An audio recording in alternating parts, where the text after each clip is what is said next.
Después de 2 meses, enero y febrero, que hemos venido estudiando acerca de la vida de Moisés, recuerden ustedes que comenzamos el año con el nacimiento de Moisés. Ya tan rápido, gracias a Dios, han pasado 2 meses, porque diciembre concluimos con la muerte de Abraham, iniciamos el año con el nacimiento de Moisés. Hoy quiero hablar de la muerte de Moisés y vamos a orar para pedir la bendición de nuestro Dios. Gracias, Señor, porque tú nos permites abrir tu palabra y esta, Señor, arroja luz a nuestra vida, nos llena de conocimiento, de sabiduría. Y Señor, tú nos hablas a través de tu palabra. En esta tarde queremos escucharte. Permítenos prestar atención, Señor, que nuestro oído esté atento a lo que tú vas a hablar a nuestra vida. Te pedimos, Dios, porque nos des la unción de tu Espíritu Santo, como cada vez que abrimos tu palabra. Queremos, Señor, que Él sea quien nos guíe a las verdades de tu Evangelio. Concédenos tu gracia, Señor, y el perdón de nuestras faltas a través de Jesús, nuestro Salvador y Dios. Amén. Antes de morir Moisés, hace 2 cosas, o quizá 3. ¿Cuáles son estas 3 cosas? La primera que quiero mencionar es lo que narra Deuteronomio 32. Esa es la primera cosa que hace Moisés. Deuteronomio 32, lo que hace este siervo de Dios es exaltar, glorificar, magnificar el nombre de nuestro Dios. Es la primera cosa que hace Moisés antes de morir. Dice Deuteronomio 32, voy a leer algunos versículos del 1 al 5. Dice: escuchad, cielos, y hablaré, y oiga la tierra los dichos de mi boca. Goteará como la lluvia mi doctrina, destilará como el rocío mi razonamiento, como la llovizna sobre la grama y como las gotas sobre la hierba. Porque el nombre de Jehová invocaré, engrandeced a nuestro Dios. Él es la roca, cuya obra es perfecta, porque todos sus caminos son rectitud. Dios de verdad y ninguna iniquidad en él. Él es justo y recto, la corrupción no es suya, dice Moisés. En esto que conocemos como el Cántico de Moisés, Deuteronomio capítulo 32, un capítulo bastante amplio, donde exalta y glorifica el nombre de nuestro Dios. La segunda cosa que hace Moisés antes de morir es bendecir a los hijos de Israel. Deuteronomio capítulo 33, en esta cronología o secuencia que estoy siguiendo, dice el versículo 1: y esta es la bendición con que bendijo Moisés, varón de Dios, a los hijos de Israel antes que muriese. Así dice Deuteronomio 33, 1. Esta es la segunda cosa que hace Moisés, y esta bendición que da a cada uno de los patriarcas de los 12 hijos de Jacob, las 12 tribus de Israel representados en estos hijos.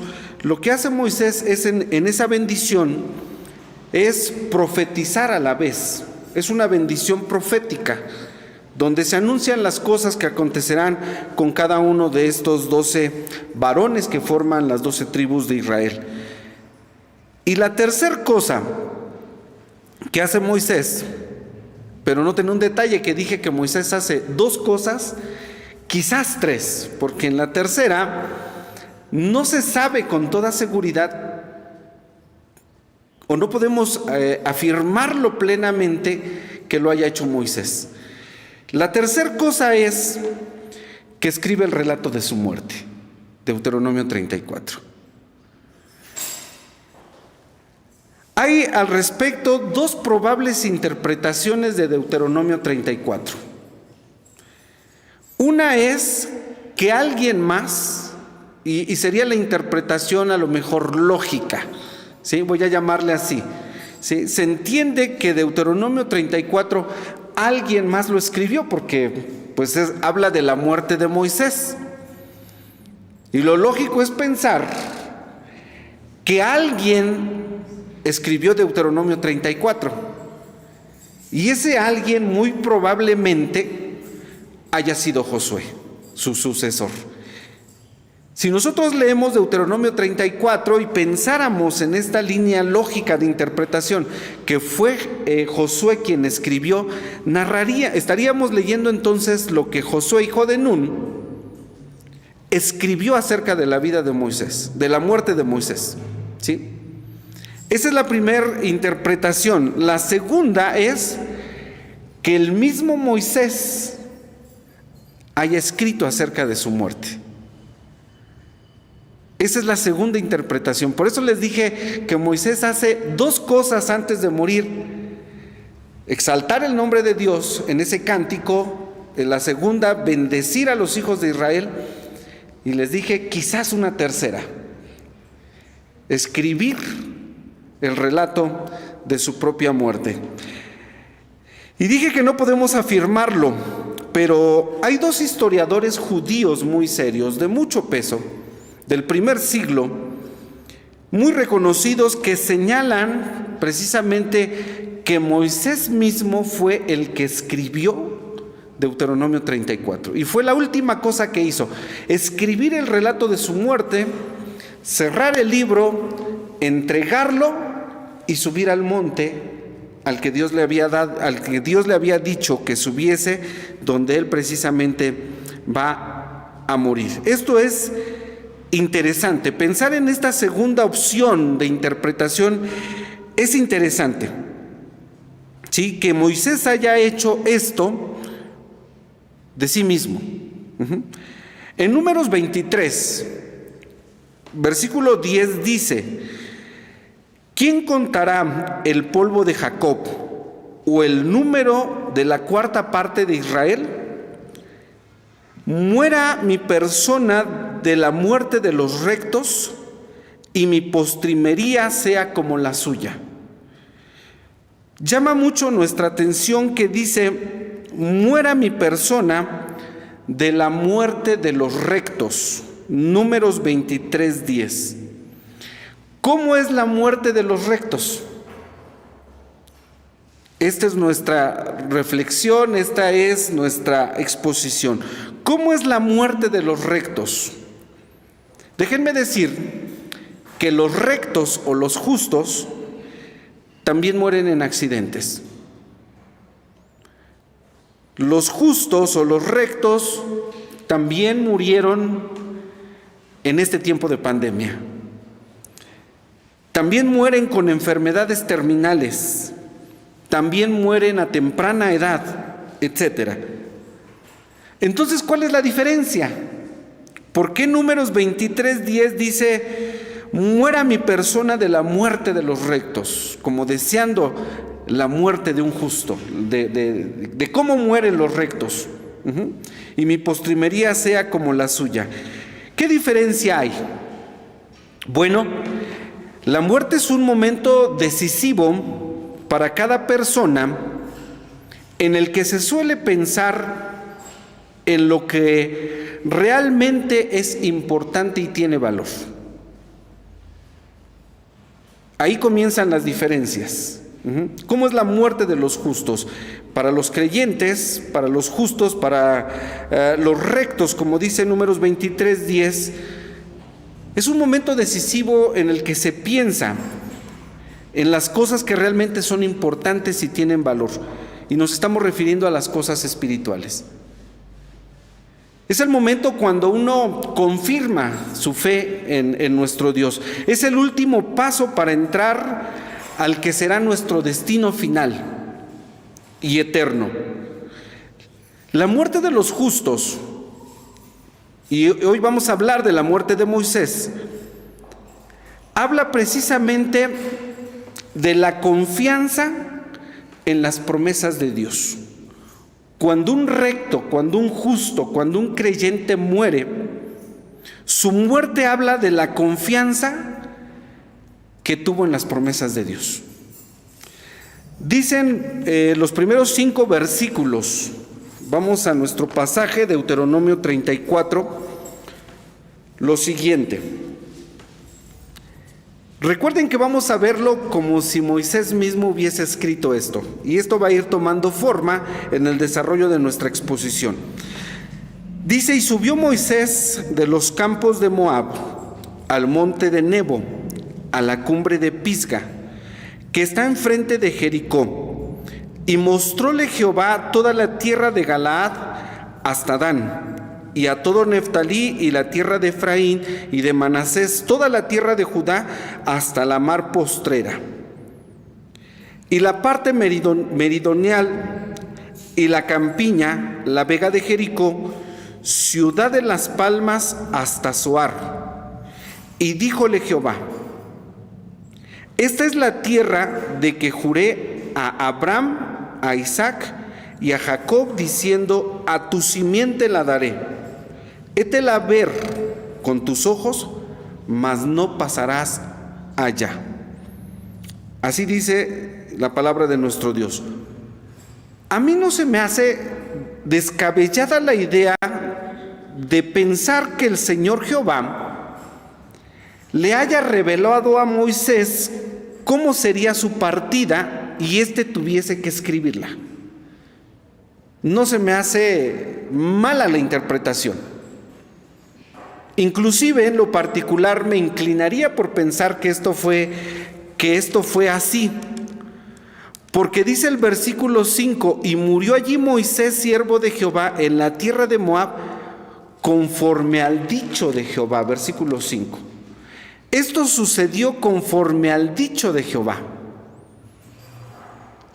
Por eso les digo que no es descabellado pensar que Moisés mismo haya recibido de Dios, aunque no lo podemos afirmar, no lo estoy afirmando, que Dios le haya dicho a Moisés cómo iba a ser su partida. Recordarán ustedes cómo Dios habló con Elías, aunque tampoco dice la Escritura así con toda claridad que Dios le haya dicho cómo iba a partir Elías.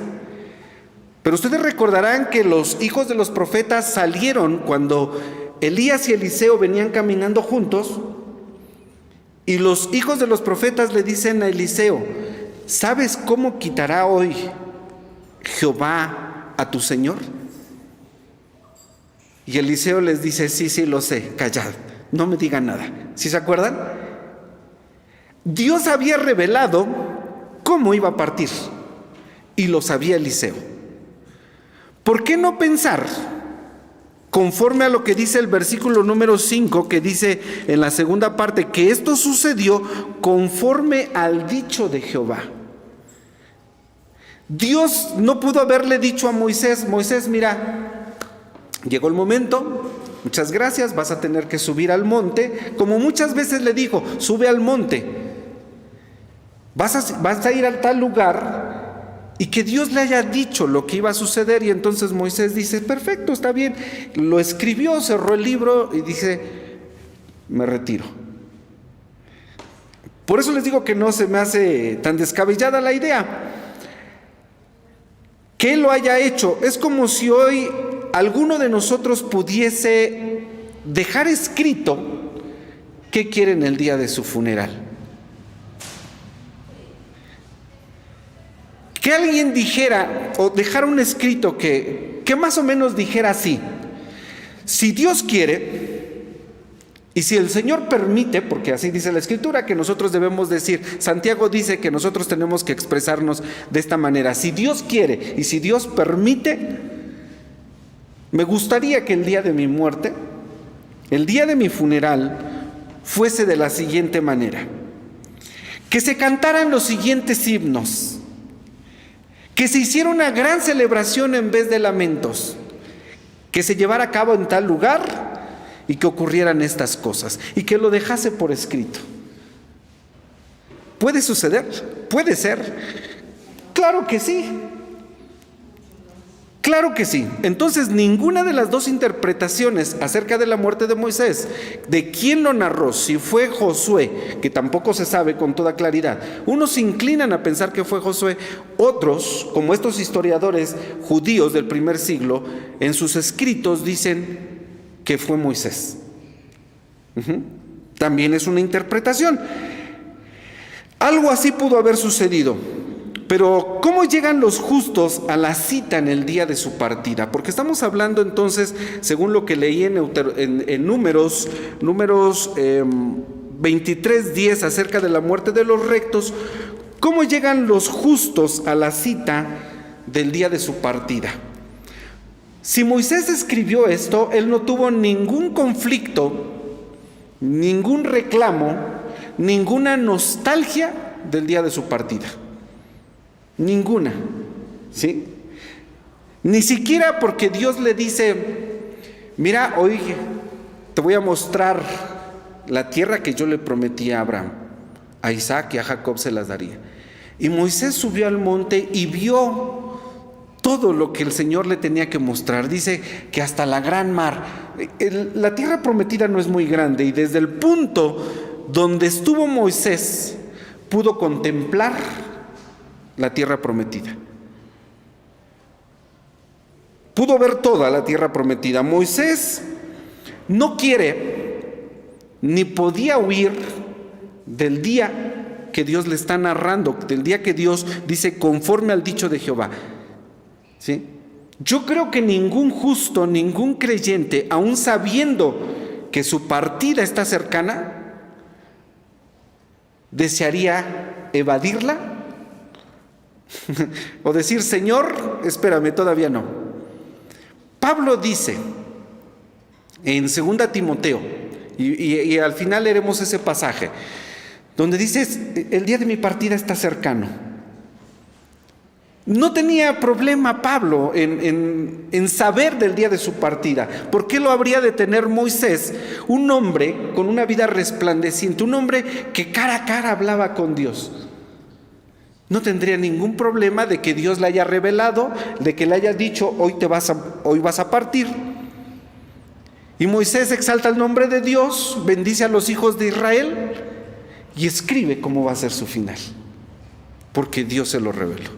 No habría ningún problema de pensar de esta manera, ¿sí? Pero recalco, no podemos afirmarlo plenamente. Moisés está dispuesto a enfrentar lo que Dios había dispuesto para él, y lo hace con gran valor. Está sujeto a la voluntad de nuestro Dios, ¿sí? Está sujeto a la voluntad de Dios, y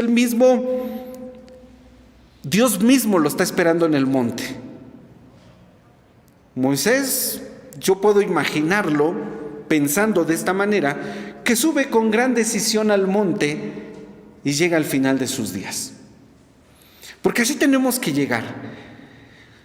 Hay infinidad de testimonios de hermanos, hermanas, que antes de partir de este mundo para ir con el Señor, han narrado experiencias espirituales, ¿sí?, en los que dicen: yo sé que ya está cercano mi día.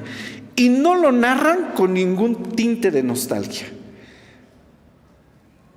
Dicen: me voy, ¿verdad? Porque así debe de ser. Y entonces Moisés, si Dios le dijo: Moisés, vas a subir al monte, te voy a mostrar la tierra, no vas a entrar, ¿sí?, pero hoy te vas. Moisés no tiene ningún problema, o no hubiese tenido ningún problema, pensando que esto haya sido así, de llegar puntualmente y con valor al lugar donde Dios le dijo que tenía que subir. No hay ningún problema.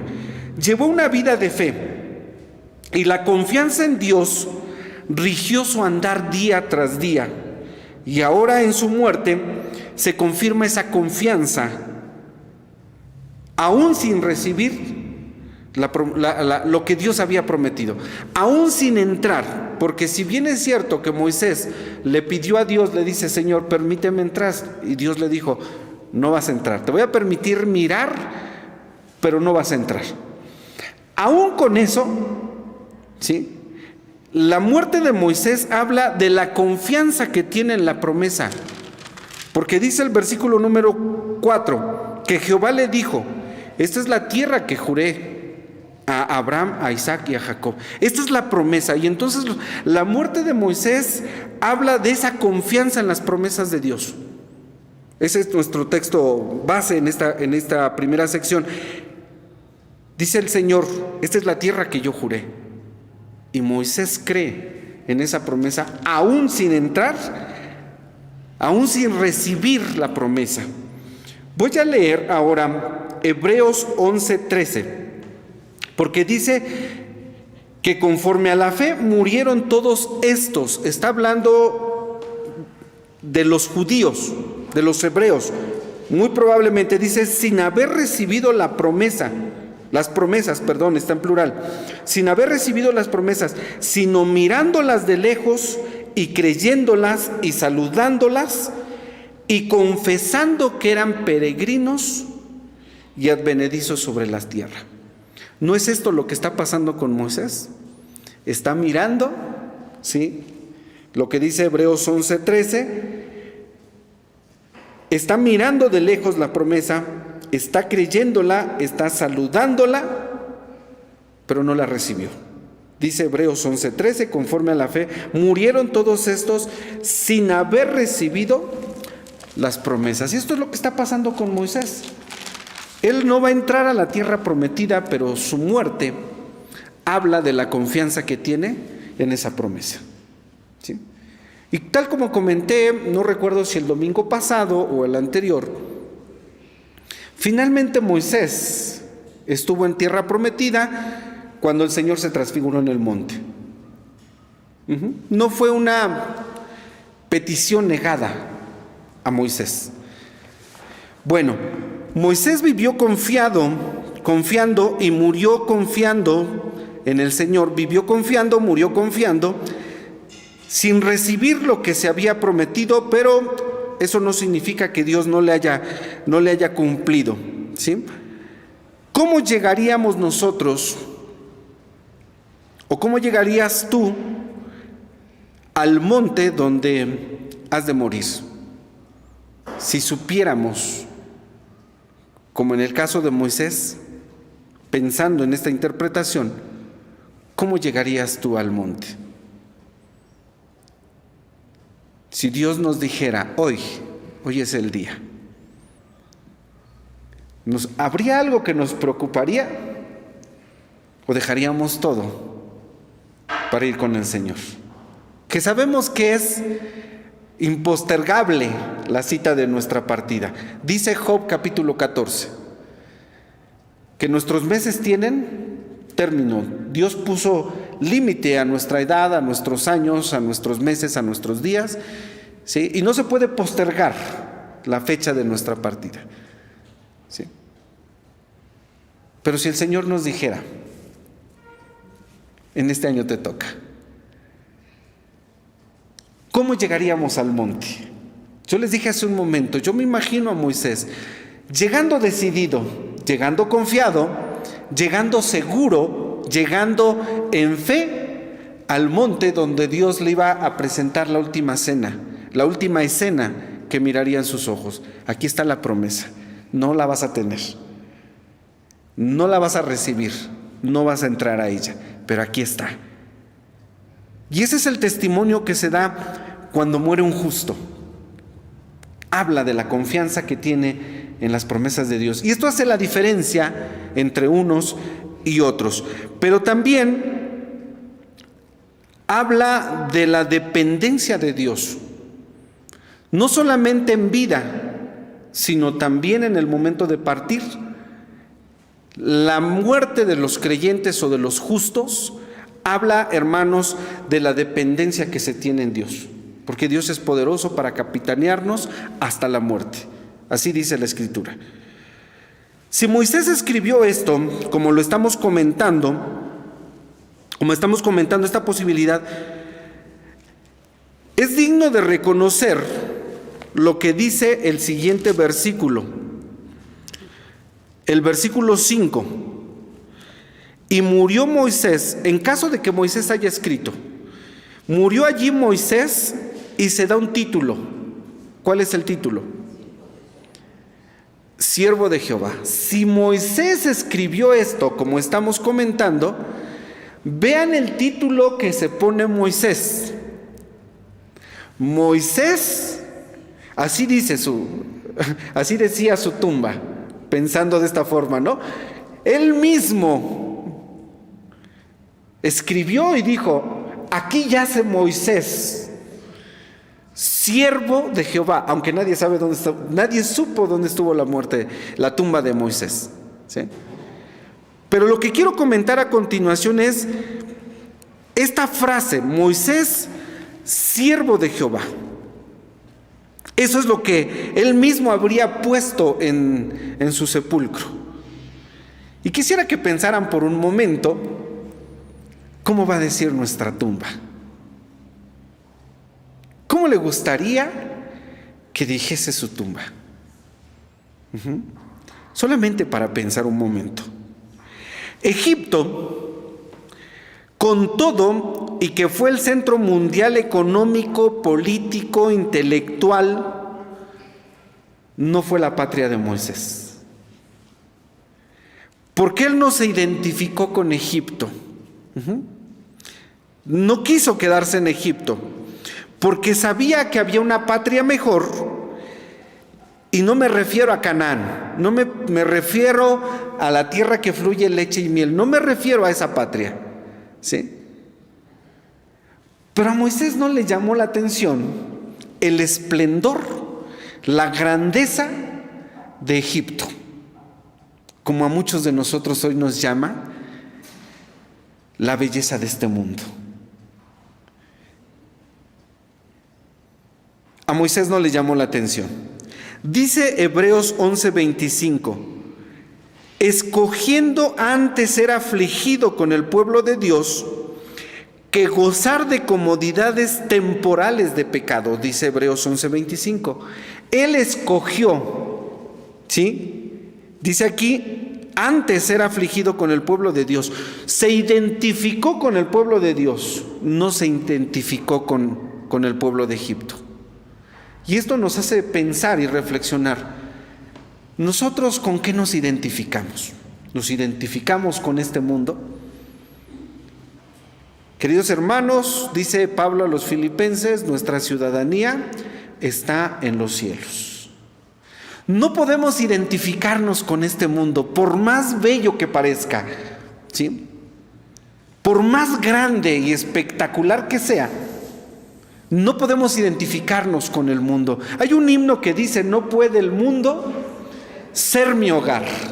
El mundo no puede ser ni va a ser nuestro hogar, ni deberíamos de desearlo. Moisés no deseó Egipto. 40 años en el desierto le enseñaron a depender de Dios. Para él fue más valiosa la promesa que los tesoros de Egipto. Es más, Moisés, con eso de escoger antes ser afligido con el pueblo de Dios, estaba renunciando al trono de Egipto, porque él era el sucesor. Vean a lo que renunció, porque a veces nosotros sentimos dolor por algo que renunciamos.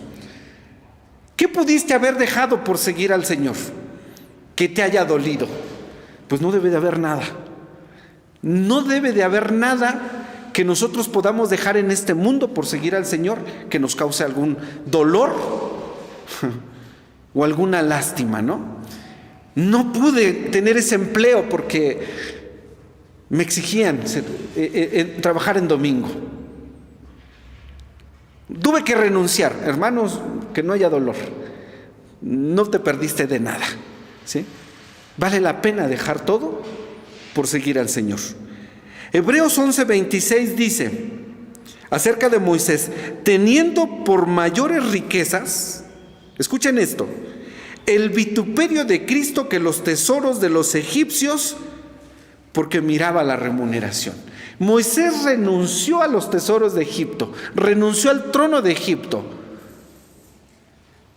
En la arqueología, cuando han descubierto los tesoros de Egipto, cuando sacan a personas en Egipto, faraones en Egipto, y encuentran las riquezas que tenían, aparentemente uno dice: wow, eso no nos sorprende a nosotros. Para los creyentes no. Moisés dice 11:26 de Hebreos, teniendo por mayores riquezas. Si yo comparo lo que hay en el mundo, dice aquí que el vituperio de Cristo, que los tesoros de los egipcios. Hermanos, ahí habla del valor que nosotros le damos a las cosas de Dios y el valor que tienen las cosas del mundo. Moisés renunció a todas esas riquezas. ¿Sí? Y esa es la diferencia entre la muerte de los justos. Dice, porque miraba la remuneración. Puedo imaginar cómo Dios cerró los ojos de su siervo Moisés y murió conforme al dicho de Jehová. Él ya lo había dicho, y dice en la Escritura que lo sepultó. Esta es la última escena de la vida del siervo de Dios. Dios va a sepultar a Moisés, ¿sí? Porque la Biblia también nos enseña, en esto que estamos comentando, y Dios le da valor al cuerpo. Porque tal como dice Pablo, cuando se habla de un creyente, cuando se habla de un justo, cuando se habla de un hijo o una hija de Dios, ese fue un templo del Espíritu Santo. Y el hecho de que Dios haya sepultado a Moisés le está dando importancia al sepulcro. Abraham, el patriarca, vivió como peregrino, dice la Biblia, en tierra no suya. Lo único suyo que tuvo Abraham, y ustedes recordarán este dato, está en Génesis 25, versículos 9 y 10, lo único suyo fue un sepulcro. Dice Génesis 25, 9 y 10, que compró una cueva, la cueva de Macpela, en la heredad de Efrón, que está frente a Mamre, heredad que compró de los hijos de Ed. Abraham, teniendo la posibilidad de poseer un lugar, lo único que compró en toda su vida fue un lugar para el sepulcro. Fue lo único que tuvo Abraham, ¿sí? Porque ahí sepultaron a Sara cuando falleció y después allí lo sepultaron a él, ¿sí? La pregunta es, ¿por qué compró un sepulcro Abraham? Un lugar para su sepulcro. Porque ese fue el propósito, el motivo por el que compró. Fíjense que esto nos habla de fe. ¿En qué? Porque Abraham tenía fe y tiene ese lugar, la cueva de Macpela, donde fue sepultado, sabiendo, creyendo que Dios le iba a levantar de ese lugar y Dios le iba a cumplir todas las promesas que le hizo a Abraham. Es decir, que su muerte no era el final de su existencia. Él, Abraham, aún muriendo, tiene fe en que Dios es poderoso, de que Dios lo va a levantar y va a cumplirle lo que le prometió. Y esa es la diferencia de la muerte de los justos. Que hay una esperanza, ¿sí? Y nuestra esperanza es Cristo. Cuando nuestra vida concluye, aún nuestro cuerpo está en las manos de Dios, porque Dios lo va a levantar. Dios nos va a resucitar. Cristo es la garantía de que nosotros nos levantaremos para la gloria de nuestro Dios. Y Dios cumplirá todas sus promesas en nosotros. Así lo creyó Abraham. Y así acontece en la vida de Moisés. Moisés, entonces dice el pasaje de Deuteronomio 34, que fue sepultado. Aunque dice Judas en su carta, un solo capítulo, versículo 9, dice: pero cuando el arcángel Miguel contendía con el diablo, disputando sobre el cuerpo de Moisés, no se atrevió a usar de juicio de maldición contra él, sino que dijo: el Señor te reprenda. Esto dice Judas, versículo número 9. Cuando Deuteronomio 34 dice que Jehová lo sepultó, Judas, por su parte, dice que el arcángel Miguel contendía con el diablo sobre el cuerpo de Moisés. Y hay muchas especulaciones al respecto, ¿sí? Obviamente son interpretaciones, son especulaciones, no hay nada. Inclusive lo que está citando Judas dice que es precisamente tomado de un libro que circulaba en el tiempo de él. Pero sin embargo se está comentando y está escrito en la palabra de nuestro Dios, porque tampoco es de extrañarnos que esto pueda ser una posibilidad, ya que Israel, esto es una conjetura, que Israel el pueblo judío lo hubiese convertido en un ídolo. Es la inclinación, la conjetura más fuerte que hay al respecto de por qué el arcángel Miguel contendía con el diablo sobre el cuerpo de Moisés. Sin embargo, la Escritura dice que fue sepultado y tenemos que aceptarlo tal cual es, ¿sí? Por eso dije, son conjeturas, son especulaciones.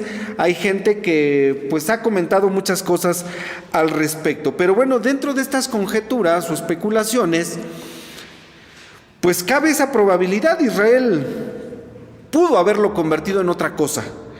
Si la serpiente de metal, ustedes recordarán, la que construyó Moisés en el desierto cuando las serpientes ardientes mordían a los hebreos, dice que bastaba con mirar, voltear a ver la serpiente que Moisés había construido y la había puesto sobre un asta, solamente bastaba con mirar y ser sanados.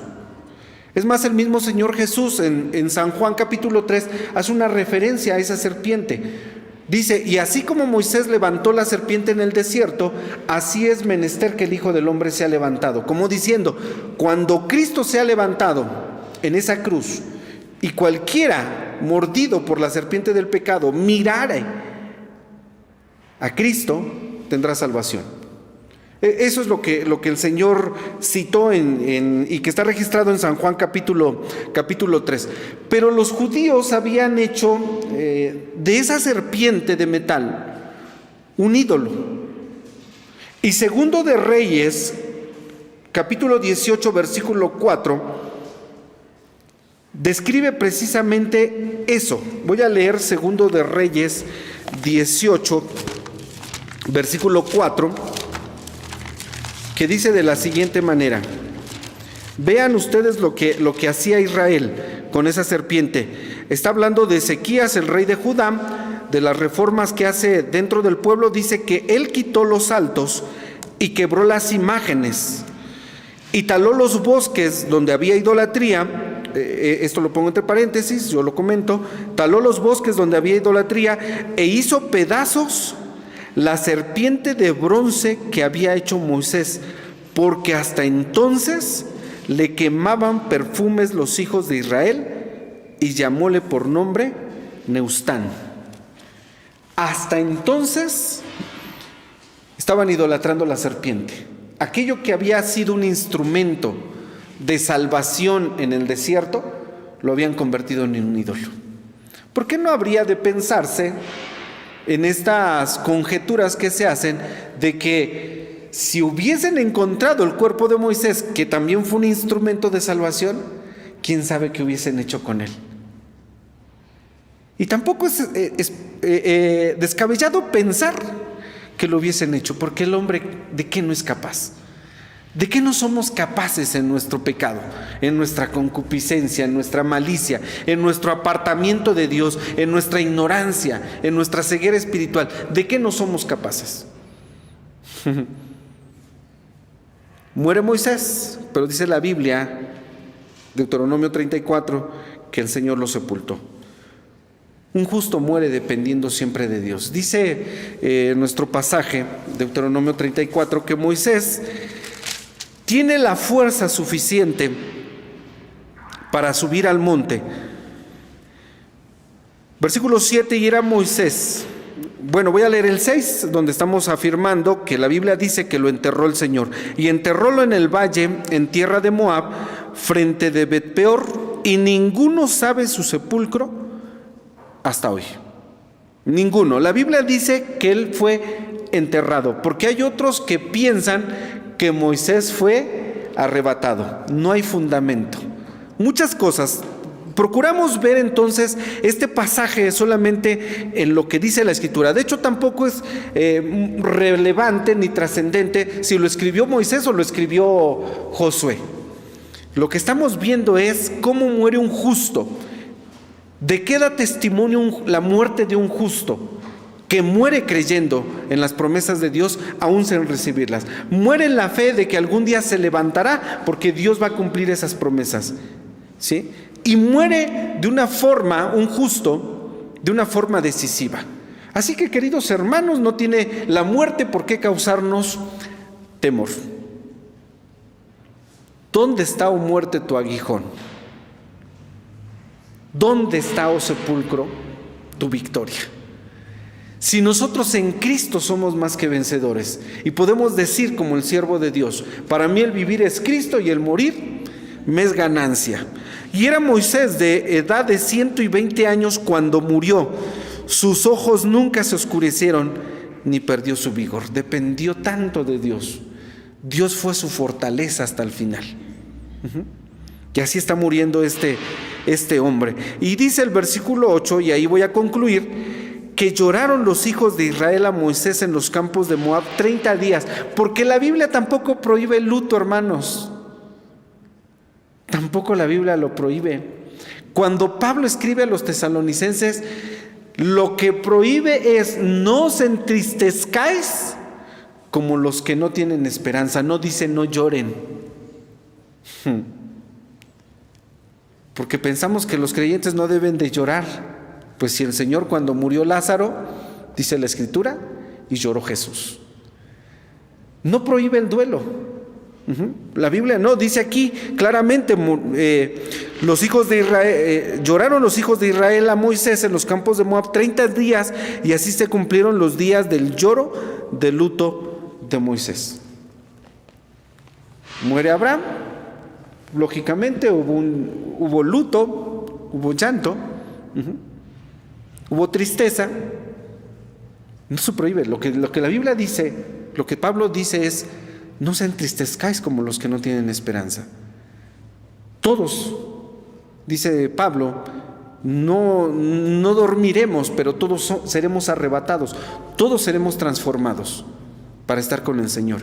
Y termina ese capítulo de la carta a los tesalonicenses diciendo: por lo tanto, consolaos los unos a los otros con estas palabras. Y así es la muerte de los justos. Entonces, hermanos, esa es la diferencia. La gente incrédula, los no creyentes, los no justos o no justificados por la fe en Jesucristo, se consuela en otras cosas que no tienen ningún fundamento bíblico. En eso se consuela. Lloran los hijos de Israel a Moisés por 30 días. Se cumple el duelo, pero llama mucho la atención que dice que el versículo 12: y en toda aquella mano esforzada y en todo el espanto grande que causó Moisés a los ojos de todo Israel. Fue la vida de Moisés algo que impactó tanto a los hebreos, al pueblo judío, que hasta el tiempo del Señor Jesucristo y hasta el día de hoy todavía tienen un concepto muy alto acerca de Moisés. Si hubiesen encontrado el cuerpo de Moisés, todavía lo andarían trayendo. Todavía. Queridos hermanos, el día de nuestra partida cada vez está más cercano. Y tenemos que llegar con paso firme y paso decidido. Así que les voy a invitar a que busquen en sus Biblias, en 2 Timoteo capítulo 4, y vamos a leer los versículos 6 al 8. Y esta es nuestra conclusión y esta es nuestra confianza en nuestro Dios. 2 Timoteo 4, versículos 6 al 8. Y vamos a leer juntos la palabra de nuestro Dios, que dice de la siguiente manera: porque yo ya estoy para ser ofrecido y el tiempo de mi partida está cercano. He peleado la buena batalla, he acabado la carrera, he guardado la fe. Por lo demás, me está guardada la corona de justicia, la cual me dará el Señor, juez justo, en aquel día, y no solamente a mí, sino también a todos los que aman su venida. Amén. Oramos. Gracias, Dios, porque podemos confiar en ti, porque tu palabra, Señor, nos da el ánimo, el valor y confirma nuestra fe, la cual está, Señor, anclada firmemente en Cristo, que es la roca inconmovible de los siglos. Señor, tú sabes cuándo. Solamente te rogamos que cada uno de nosotros pueda estar ya preparado. Y Señor, no tememos a ese día, porque sabemos que ese día nosotros estaremos contigo, tal como Cristo le dijo a aquel hombre arrepentido, crucificado también a su lado: hoy mismo estarás conmigo en el paraíso. ¿Por qué habríamos de temer, Señor, a ese día? Danos la fe, danos el valor, ayúdanos a confiar, Señor, en todas tus promesas y sobre todo a confiar en la salvación que tú nos das a través de Cristo Jesús, porque no es de nosotros, Señor, no es algo que hayamos ganado por nuestros esfuerzos o en algún mérito que tengamos, porque no tenemos ninguno. Solamente en la suficiencia de Cristo, solamente en su muerte, Señor, y por su sangre nosotros hemos sido lavados y tenemos salvación y vida eterna en tu amado Hijo Jesucristo. Gracias, Dios, porque una vez que nosotros hemos creído, no tememos, Señor, ni siquiera a ese día. No hay nada que lamentar, no hay nada que sufrir, Señor, porque estaremos eternamente contigo. Te damos honra y gloria. Confirma nuestra fe, bendice a tu pueblo. Y si bien, Señor, es un momento en el que hay tristeza, tu palabra, Señor, es nuestro consuelo. Oramos por aquellos que recientemente han sufrido, Señor, esta separación, han vivido este momento de la separación de algún ser querido que hoy está, Señor, en tu presencia. Bienaventurados los que de aquí en adelante mueren en el Señor. Ellos son felices, Señor. Ya no hay lloro, ya no hay sufrimiento, ya no hay enfermedad, ya no hay, Señor, preocupación. Gracias por lo que tú has hecho. Y, Señor, esta es nuestra confianza en ti. A tu nombre sea la gloria, ahora y siempre. Amén. El siguiente himno.